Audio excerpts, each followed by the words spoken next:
Welcome to the Mission Compass, your guide to the Great Commission. Last week, we started a conversation with Elea Hofman of Halton Alive, a crisis pregnancy center and, I don't want to say right to life organization because there's so much more, because they're meeting people's needs at a moment of crisis in their life.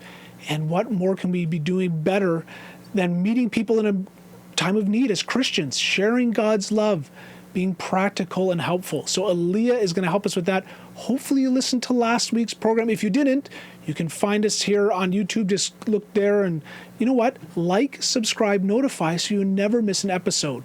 If you subscribe, easy to find those other episodes. You can listen to the first part of the conversation with Elea and then get ready for this one as we're talking about medical assistance in dying. How do we meet people in a time of life when they're just feeling like it's not worth it to live anymore? Again, not a political show, mission show, Great Commission, focus. Where do you fit? How can you serve? How can you share your faith?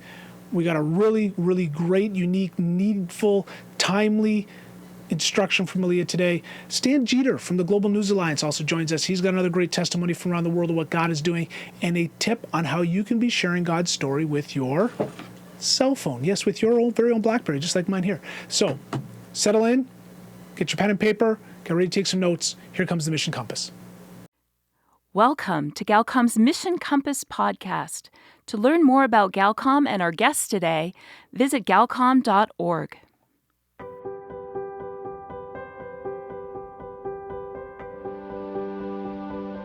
Without fail, bringing small children in to visit the elderly, their faces light up. I went with some kids the other day and someone goes, "Oh, the children," as soon as we walked in. Hello, friend. Welcome to Galcom's Mission Compass, your guide to the Great Commission. I'm Ron Harris.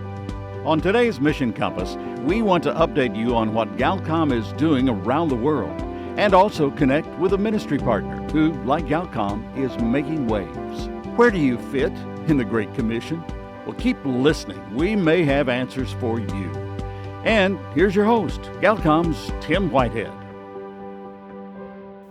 Thank you, Ron. Thank you, friends, for joining us. And before we get to our conversations with Bonnie Sala, Stan Jeter, and Elea Hofman, a quick update from us here at Galcom, the producers of the Mission Compass. Right now, as we speak, one of our field technicians, Francis Njoroge, is doing a training in Nigeria, training people how to do the tech side, taking care of their transmitters and antennas. Our other field technician, Kevin Baker, is up in Arviat, Nunavut. This is the first time we've ever put a radio station in Nunavut. This is very exciting for us. So he's up there. We got a team, Alan Shelley White are about to lead a team down to Peru and handing out our solar-powered radios, audio Bibles, doing an eyeglass clinic, doing some training with pastors. We got a partnership with Carey Pastor Training. Paul Hudson, their Canadian director, is with us on this trip. Very exciting work there. Mitch Watford and Marty Van Niekerk down in our production department with all of our wonderful volunteers are madly making Compass players, solar-powered radios, audio Bibles, and the Mega Voice Envoys, sending them out around the world. This place is a buzz with activity. But you've probably heard the Bible verse, unless the Lord builds the house, they labor in vain. Unless the Lord watches the gates. Same with us. We need God to be helping us in this. All sorts of challenges with us on shipping things, on travel, getting the right inventory. I shared maybe a week or so ago about our issues with our batteries. So, bottom line, we need prayer. Please be praying for the Galcom ministry. The best way to be praying for us is to go to our website, galcom.org, and a pop-up's going to go bloop, and it's going to say, subscribe to our prayer calendar. And you can do it by email or you can get it by post. But every day there's a prayer request for one of our staff members, one of our partners around the world. And not often, but every once in a while, we zip out something to say emergency prayer alert. And that's it. We're not going to load up your inbox with a whole bunch of spam. This is prayer. This is the most important work we do. So, galcom.org, subscribe to our prayer calendar, be praying for the ministry and all the work of getting the gospel around the world. And now, to get you equipped to do the same thing, here comes Bonnie Sala with today's Reset. What can we learn from a woman who lived 700 years ago and wrote the first book in English published by a woman? I'm Bonnie Sala with Reset. Her book was called Revelations of Divine Love. Julian of Norwich devoted her life to prayer after almost dying when she was 30 years old. In response to her miraculous healing, she decided to live and pray in a small room attached to her local church. But she didn't cut herself off from the world. Her little room had 2 windows. One looked out on the church so that she could join worship services, and the other looked out at the street so she could talk and pray with people passing by. In the same way, we too are to see our lives as connected to both God's family and to the wider world around us. Prayer is the space where we allow God's care for people to flow through us. Nothing makes us love people so much as actually setting aside time to pray for them. The Bible says, "I urge you first of all to pray for all people. Ask God to help them, intercede on their behalf, and give thanks for them." Praying for people means prioritizing taking the time to ask for God's blessing in their lives. God answers these prayers with His power and releases His love in us. Julian dedicated her life to praying like this, saying, "Lord, let not our souls be busy inns that have no room for you and yours, but quiet homes of prayer and praise where you might find fit company." If you don't know how to help a friend in need, start praying for them now. How can you make time for prayer today? Who will you pray for? I'm Bonnie Sala with Reset. To read, share, or hear this again, or to find more resources like this, visit guidelines.org. Well, friends, as we do every month, we visit with founder president of GNA News, Stan Jeter, sharing what God is doing around the world and how we can get involved in telling God's story. Stan, always great to have you with us here on the Mission Compass. Tim, it's a pleasure. I'm really delighted that you're helping us to tell people about what God is doing around the world. And I know you do that on every show, but also how to document that with your smartphone. And that's one of the things we're going to be talking about. Yeah, that's what I'm most excited about too. Get out your smartphones now, everybody. I got my BlackBerry here. Yes, it does take video. It still works. But real good tips, tricks, information on how to tell the story well, so it's engaging and people want to watch. So first of all, Stan, what are we going to learn about today? Where are we going in our travels? It's a place where I've never been, but I've always heard about. It's the Darien Peninsula between Panama and Colombia. If you just think about the line of Latin America going south, going through Mexico, all of Central America, Panama, and then there's a little tiny stretch between Panama and Colombia, which is the first country in South America there. And when they were building the Pan American Highway, which goes all the way from Alaska to Chile down in the south, in South America, they could not build the highway through this little area because the jungle was so intense, it was so swampy, and there were other reasons, but they never did finish the Pan American Highway because it was so rough. But the issue is that today that has become a trail for migrants heading for the United States. They go to Colombia or Ecuador, they work their way north, they get to this little impenetrable gap, and now there's a path.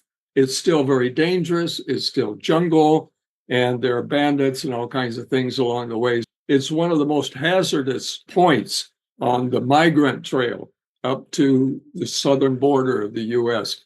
But we've got a story about that today. And the story is how children are being affected. Children who go through with their parents, some of them without their parents, go through this gap and then emerge on the other side, traumatized and needing help. So that's a story that we're getting from World Vision. And our reporter, Pete Wooding, is telling the story. Here it goes. There's growing concern for the many thousands of vulnerable children passing through one of the world's toughest migration routes in South America.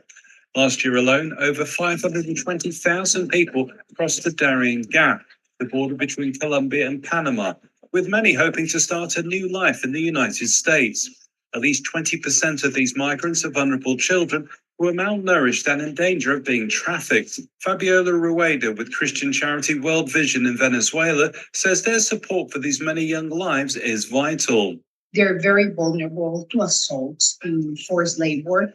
They're forced to robbery, sometimes even death. We do provide basic protection services for them. We provide hygiene kits. We provide even toys sometimes because the level of trauma of somebody that has crossed the Darien Gap is so high The children even forget how to play. Even children forget how to speak sometimes. As well as helping these children, World Vision says their long-term hope is to prevent this escalating border crisis by educating families not to cross the Darien Gap in the first place. Peter Wooding reporting for the Global News Alliance. I had no idea the level of trauma. It's impressive, and I've seen other reports. It's a very challenging stretch of land and an awful experience. But I just want to add a little note to that. Peter Wooding, who does our stories, is, as you and I speak now, he's in Ukraine getting some stories for Global News Alliance. And here's what he wrote me this morning. He says, before traveling across the country, he's in Kyiv, the capital, I had the privilege of filming a GNA report at the studios of Radio M, run by FEBC, Ukraine. This team of broadcasters is seeing a phenomenal response to their programming, including among many young people and even soldiers on the front lines who are tuning in. They even distributed 1,000 solar-powered Galcom radios to the troops to give them access to their station. I see you smiling, Tim. I can't wait to see that story now. We love FEBC. We have a ton of respect for them. And God has called us at Galcom to make these solar radios and to get them to do our part. And that's why the Mission Compass radio program came about, because we know other people are on the sidelines going, well, I can't go to the Ukraine. I can't be broadcasting there, but you can do your part.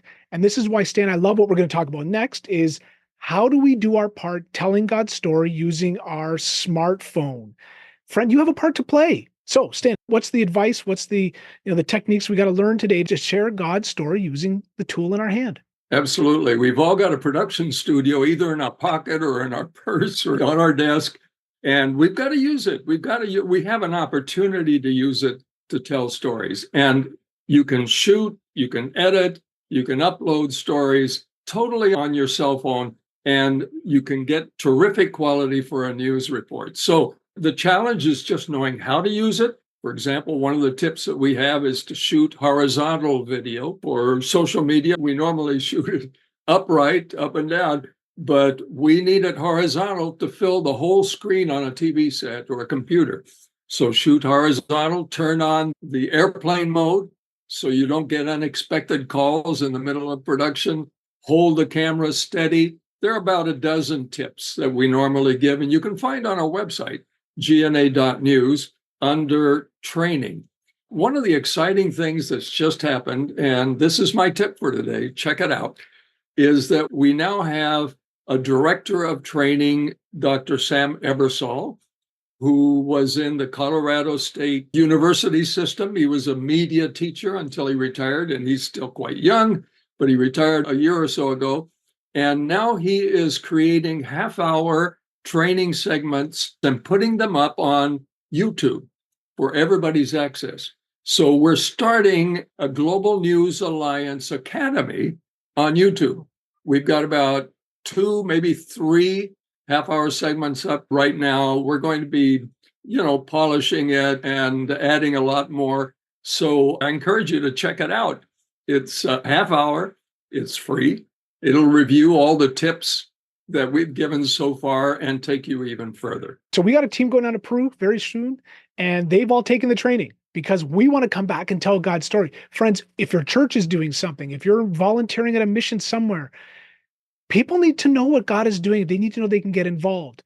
And so gna.news. Now, if you go to YouTube, just type in gna.news. Is that how you find those videos as well? Actually, the best way to do it is type in Global News Alliance Academy altogether, Global News Alliance Academy, and that should take you there. Stan, thank you so much for joining us again this week. My pleasure.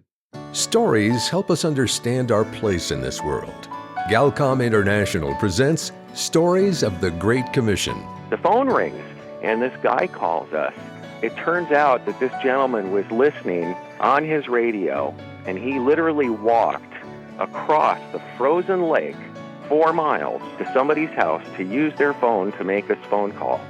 And it was probably 25, 30 below out. And I thought, what is so compelling? The gospel is so compelling that this gentleman had to walk in this frozen winter weather to get the answer. right then and there led him to the Lord on the phone. Eventually, we met him. Now this gentleman is really impacting people in bringing the gospel to them. Discover the importance of your life story in fulfilling the Great Commission. Learn more at galcom.org, Facebook, Twitter, and YouTube. Galcom International. Make waves. You may be listening to us on your computer, but you can also find us on your smartphone using Spotify, iTunes, or other streaming platforms. Just go to galcom.org and choose your favorite. Make sure to subscribe, follow, and share our podcast.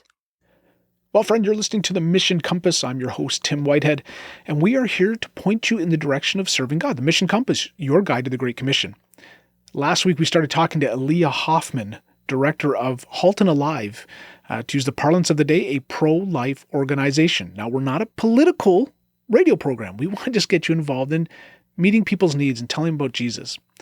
We're kind of walking that fine line here, talking about what to do. Yes, write letters to your MP or your congressman to advocate for people, but what can you do personally to share the love of Christ, to be Jesus to someone?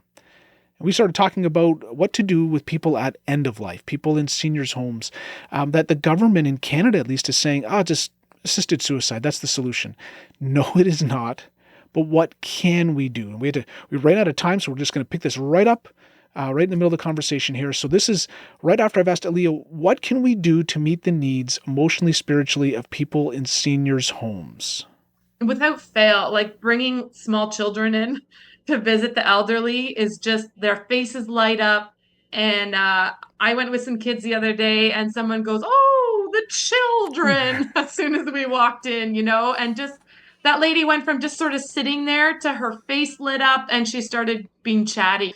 And that's like, what a great opportunity to take your kids in and start to bridge that generational gap and help them understand like why it's so important that we care about the elderly, even the ones that aren't in our family. So that's a good action point in our community, something certainly that other places could choose to replicate. Elea, I knew you're the right person to talk to about this. You can make a difference right in your community. Now, this is all on your website, right? Of how you're doing it. They can copy this at their local Right to Life. They can bring it to their church and say, this is something we need to do as a ministry. Absolutely. Definitely people could connect to us. We're happy to sort of explain how we got the program running. It's actually been a huge benefit. A lot of churches and families want to visit in long-term care homes, and that can actually be pretty tricky to do. There's a lot of hurdles. But when you run it through an organization like this that has developed that relationship, then we can do that coordination. And I would say just generally to that point on missions in your church, it's like, take a look around at your church. We sort of have an intentional program with life teams and all that look at their church more forensically, but look at your church and say, how are we caring for the elderly? How are we caring for single moms and dads, foster adoption families, right? People who need to be surrounded as they care for the vulnerable. Maybe your church does an excellent job of that. Okay, how do you reach that out further in the community? Is there a long-term care home near you that you could almost adopt? Have you ever had a conversation with your pastor about what your church actually believes and how you're articulating that or how you can live that out in your community? I think these things from a missional perspective start from like, you've got your family that you're having conversations in and raising children to have these values. And then you've got your church, another step out. You've got your neighbors, you've got your larger community, and you can keep analyzing those spaces and saying, okay, how do we see the vulnerable and then do something to bring hope and meaning to their lives? And it's like so simple. If you integrate that into your daily awareness, if you go to church, don't just talk to your friends, pause and look around and see who's standing alone, because that person is actually vulnerable.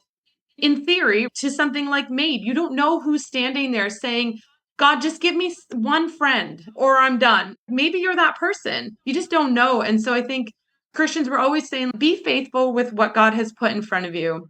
That's at the core of all of it. And so if you're interested in these issues, start to look around at your environment, at your church, and see where the opportunities are to be faithful on these fronts with what God has put in front of you. And that's going to be being educated, and it's going to be looking for the opportunities, and it's going to be just saying yes to getting involved in something or starting something yourself if it's not there. Well, my pastor's definitely going to hear from me.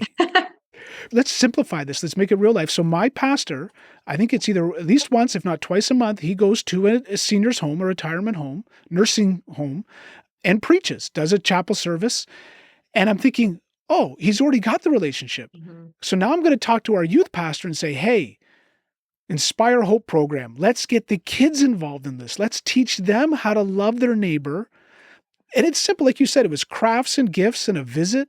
What a great ministry, multi-generational, cross-generational ministry. We're going to teach our kids how to do missions. We're going to teach them how to love people. We're going to teach them empathy. Yeah. And so that's part of it. And that's my agenda here on the Mission Compass. We want to get people out there doing missions. So this is a great training. But I think more importantly is what you said. There's someone standing in our church alone, and they're vulnerable. And the world is telling them, our government is telling them, you're not worth it. You might as well be dead. And let us help you. Like this is demonic. I don't know how else to put it. Yeah, absolutely. And so I think you have a great answer here for us. So friends, HaltonAlive.com. As Elea said, there's all sorts of resources there. I'm inspired by this Inspire Hope. I think this is a great idea. It's so easy. It is so reachable for us in our churches. And like you said, adopt a home close to you. There's got to be one close to your church. Take that next step from family to church to community. This is just beautiful. So, okay, we've talked about abortion. We've talked about MAID, assistance in dying. I'm so glad you mentioned it. It's not just the elderly. There's other vulnerable people in our society. What else do we need as Christians to be on alert for on this issue, on this sanctity of life issue? We've talked about the aged, the vulnerable, the children. What else? Just so we're ready to minister. Sorry, you mean like other topics that are connected to the pro-life core issues? Yeah. Like I said, when we always just think of abortion. Okay, well, now we start to talk of end of life, and our government's saying, oh, just instead of end of life care, instead of hospice care, just commit suicide. Where's our other blind spots as a church, as Christians? Yeah, well, I think some of the realities that we don't actually like to talk about is even things like sex trafficking. If you're not addressing the porn industry, like there's all these kinds of other areas, identity. This stuff is at the core of how we see ourselves, how we see our value, and then by extension, how we see the value in others. So we do what we call Life Talks conference every year, where we're able to dabble into some of these second level of issues and how they're connected. Where we live, if you live anywhere in that sort of Niagara right up to Toronto corridor, that 403 QEW corridor, major sex trafficking route. Really? Yeah. And in fact, the police just had a major bust. I can't remember all the statistics, but they just did a major bust of child trafficking. And it's right here in some of the wealthiest areas of Canada. Certainly the access to the border and the airports and the highway and all that is part of it. But realizing that that stuff is going on. So how are you connecting to your teenagers? Because people who are trafficked in that industry end up having a whole lot of abortions because that helps keep it a secret. You can't have someone doing that who's pregnant. So it feeds into that. And abortion centers and hospitals, they're not reporting that kind of stuff. You can learn plenty of that from groups like Live Action.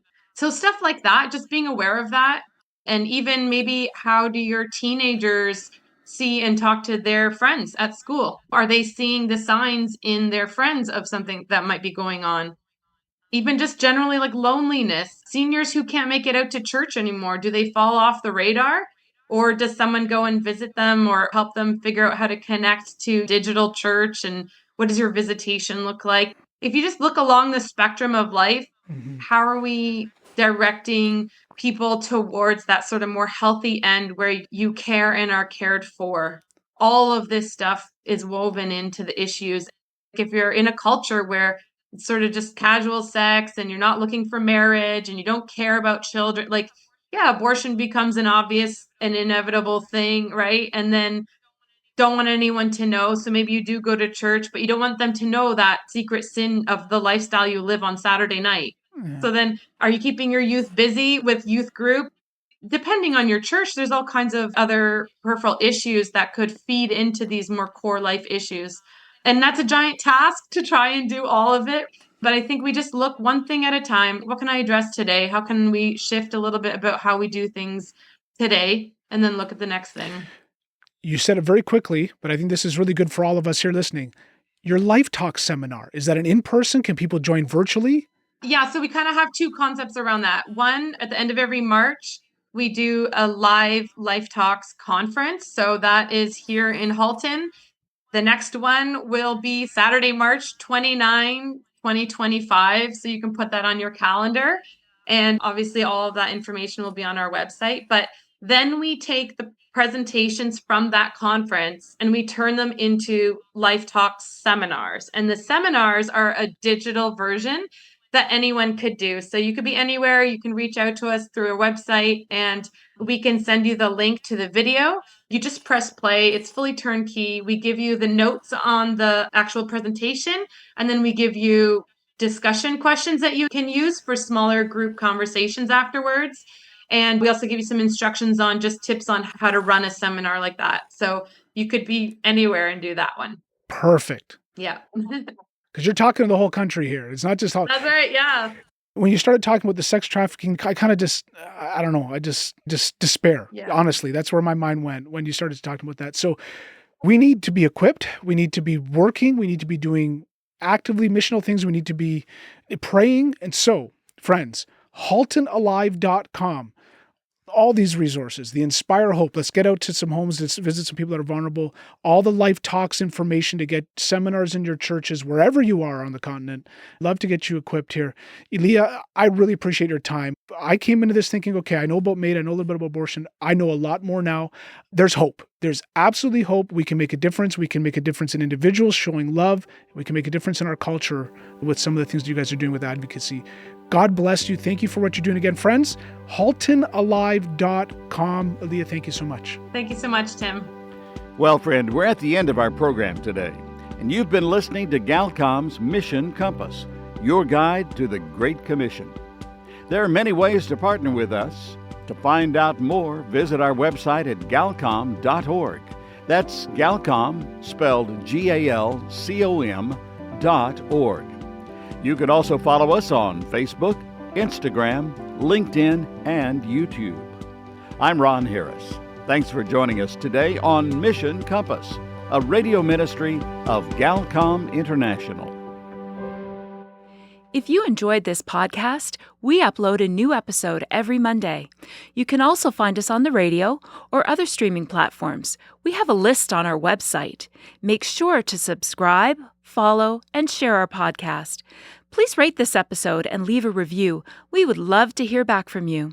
And we also want to know where you're listening from. So click Mission Compass on our website, tell us, and we'll send you Galcom's devotional, 30 Days of Faith.